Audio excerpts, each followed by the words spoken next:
আমি দুনিয়াতে আছি কেন, আমি দুনিয়াতে এসেছি কেন? এক সময় তো আমি ছিলাম না, আবার এক সময় আমি থাকবো না। কেউ এসে চিরস্থায়ী হতে পারে নাই, তো আমরাও পারবো না। তো আল্লাহ পাক আমাদেরকে সৃষ্টিটা করলেন কেন? আমার কাছে আমার রব কি চান?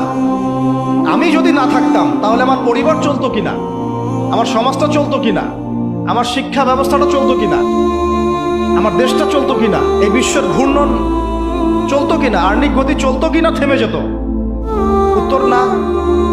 আমি না থাকলে আর্নিক গতি থামতো না, আমি না থাকলে কি আমার পরিবার থেমে থাকতো না, আমার সমাজ থেমে থাকতো না, এই মসজিদ থেমে থাকতো না, এই রাজনীতি থেমে থাকতো না, অর্থনীতি থেমে থাকতো না, দেশও থেমে থাকতো না, উম্মাও থেমে থাকতো না।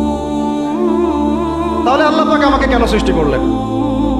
আমার কি রোল আছে এখানে, আমার কি ভূমিকা? এই এতটুকু চিন্তা করার মতো আমাদের জেনারেশন আমরা পাচ্ছি না। আপনারা ফোন বের করে ছবি তুলতেছেন, ভাবেন এগুলো নিয়ে। আমাকে দিয়ে কি করবেন? আমাদের তো কিচ্ছু করার নাই এই কথাগুলো বলা ছাড়া, এই কথাগুলো বলা বা সচেতনতা তৈরি করা ছাড়া আমাদের হাতে কিছুই করার নাই। Not at all, absolutely nothing, কিচ্ছু করার নাই। এইসব ফ্যান্টাসি দিয়ে লাভ নাই। আপনাদের মধ্য থেকে জেনারেশন তৈরি করতে, আলেম তৈরি করতে হবে। আপনাদের মধ্য থেকে কারি, হাফেজ, দাঈল আল্লাহ এবং উম্মার নেতৃত্ব প্রদানকারী জেনারেশন তৈরি করতে হবে। এইসব চেয়ারে বসে কয়জন? সারা বাংলাদেশে হয়তো 50 জন, 100 জন। এই 100টা মানুষ ইউনাইটেড না, তারাও বিক্ষিপ্ত। 16 কোটি মুসলিমের দেশ বলছেন, 16,000 দলে বিভক্ত। এর মধ্যে সবচেয়ে বিশুদ্ধ যেটাকে আমরা মনে করি, সেখানেও দেখবেন যে আরো 10টা 20টা দল হয়ে বসে আছে। এর বাইরে গিয়ে আবার যারা বললো না তারা বিশুদ্ধ নয়, আমরাই সবচেয়ে বিশুদ্ধ, ওদের মধ্যেও 10টা দল হয়ে গেল।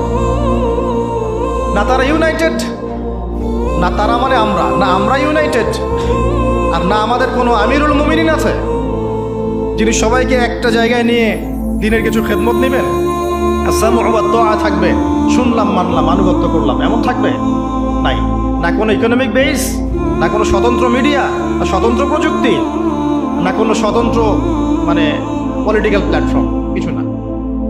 অনেকেই দৌড়াচ্ছেন পশ্চিমাদের তন্ত্রমন্ত্রের পিছনে, এইটাও নেক্সট স্রোতে ধোকা খাচ্ছেন। আমি আমার কথা স্পষ্ট করে বলে দিলাম, এটাও নেক্সট স্রোতে ধোকা খাচ্ছেন।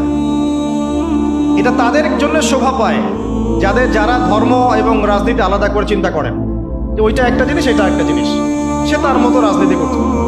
এটা তাদের জন্য শোভা পায়।